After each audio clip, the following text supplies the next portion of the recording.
पश्चिम बंगाल में चुनावी हिंसा के बाद एक बार फिर से वोटिंग हो रही है। पंचायत चुनाव के दौरान हिंसा और उसके बाद चुनाव आयोग वोटिंग दोबारा से करा रहा है, लेकिन फिर से हिंसा का डर बना हुआ है। और इसी बीच पश्चिम बंगाल के राज्यपाल सीवी आनंद बोस दिल्ली आ गए। दीदी के गढ़ में चुनावी हिंसा का ट्रेलर पूरा देश देख चुका है। वोट के लिए बम बारूद वाली सियासत की ये तस्वीरें पंचायत चुनाव के दौरान की हैं। और इसी हिंसा की वजह से आज फिर पश्चिम बंगाल में पंचायत चुनाव को लेकर दोबारा मतदान हो रहा है। 604 बूथों पर दोबारा वोटिंग हो रही है। अलीपुरद्वार में 1 बूथ, बांकुड़ा में 8, बीरभूम में 14, दक्षिण दिनाजपुर में 18, हुगली के 29, हावड़ा में 8, जलपाईगुड़ी में 14, मालदा में 112, हिंसाग्रस्त मुर्शिदाबाद में सबसे ज्यादा 175, नदिया में 89, उत्तर 24 परगना में 46, पश्चिम मेदिनीपुर में 10, पूर्वी मेदिनीपुर में 31, पूर्वी बर्धमान में 3, पश्चिम बर्धमान में 6 और पुरुलिया में 4, दक्षिण 24 परगना में 36 सीटों पर दोबारा वोटिंग हो रही है। ये वो जिले हैं जहां पंचायत चुनाव के दौरान जमकर हिंसा हुई। पश्चिम बंगाल के राज्यपाल सीवी आनंद बोस दिल्ली पहुंचे हैं, जो गृह मंत्री अमित शाह से मुलाकात कर सकते हैं।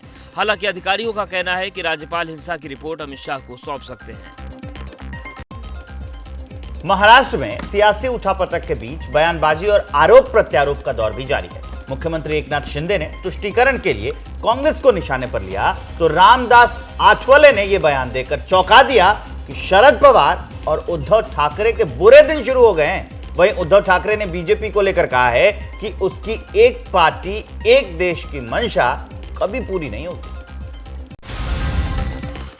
मौका था मुंबई में आयोजित मुस्लिम मेला कार्यक्रम का, जहां मुख्यमंत्री एकनाथ शिंदे ने कांग्रेस को निशाने पर लिया। वो लोग हमेशा चाहते हैं मुसलमान गरीब रहे, मुसलमान सिर्फ मांगने की हालत में ही रहे, देने की हालत में कभी ना रहे। ऐसी कोशिश कांग्रेस ने हमेशा की हुई है। शिंदे ने उद्धव ठाकरे और शरद पवार पर भी तंज कसा। कहा, पार्टी में टूट के बाद अब दोनों साहिबों को जनता की याद आ रही है। वहीं रामदास अठावले ने भी कहा कि उद्धव ठाकरे और शरद पवार के बुरे दिन शुरू हो गए हैं। अभी भी पवार साहब से हमारा निवेदन है कि आप ही हमारे साथ आइए, मतलब नरेंद्र मोदी जी को आप जैसे नेता की आवश्यकता है। महाराष्ट्र में फिलहाल एनडीए को कोई चुनौती देता नहीं दिख रहा, लेकिन विपक्षी दल हालिया सियासी उठापटक के लिए बीजेपी को कोस रहे हैं। पार्टी में फूट के बाद अपनी जड़ें मजबूत करने के लिए शरद पवार और उद्धव ठाकरे लगातार दौरे कर रहे हैं, लेकिन दोनों दलों के विधायक और एमएलसी का पाला बदलने का भी दौर जारी है। शरद गुट के कई विधायकों के अजीत पवार गुट को समर्थन के ऐलान से अजीत पवार को राहत मिलती दिख रही है।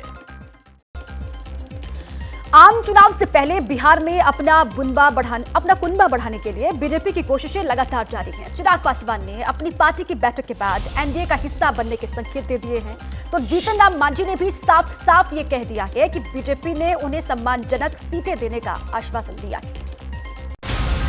बिहार में एनडीए विस्तार की सुबुगाहट जल्द ही खत्म होने के आसार दिखने लगे हैं। जीतन राम मांझी ने दिल्ली में बीजेपी के आला नेताओं से मुलाकात के बाद इसके संकेत दिए हैं। कोई वार्ता नहीं हुई है। सम्मानजनक की स्थिति सिर्फ ये है कि हाँ भाई, आप लोगों को सम्मानित करेंगे या सम्मान देंगे। एनडीए में फिर से शामिल होने के लिए चिराग पासवान की पार्टी ने उन्हें अधिकृत किया है। हालांकि चाचा पशुपति पारस से उनकी तनातनी खत्म होगी, इस पर अभी भी चिराग ने चुप्पी साध रखी है। मेरे लिए कोई फर्क नहीं पड़ता उनका होना नहीं होना। और जब आप शुद्धता राजनीति की अगर आप बात करते हैं, तो राजनीति में जनाधार सबसे ज्यादा मायने रखता है। एनडीए के संभावित विस्तार पर आरजेडी ने तंज कसा। पार्टी का कहना है कि बीजेपी के साथ मांझी और चिराग के आने का कोई असर नहीं दिखेगा। बीजेपी खुद ठीक नहीं चल रहा है। 2024 के आम चुनाव से पहले बिहार में सियासी गहमागहमी का दौर जारी है। बिहार में महादलित वोट को अपने पाले में लाने के लिए बीजेपी ने जोर लगा रखा है। 18 जुलाई को होने वाली एनडीए की बैठक में बीजेपी कुनबे के विस्तार पर मुहर लग सकती है। जैसे ही घड़ी का काटा दोपहर 2:30 पे आए, बबीता जी का दिल सास बहू साजिश के लिए मचल जाए।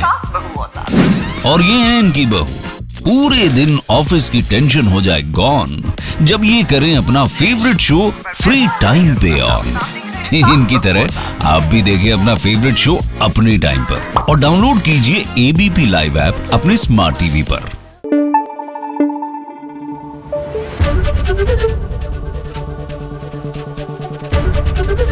एबीपी न्यूज आपको रखे आगे।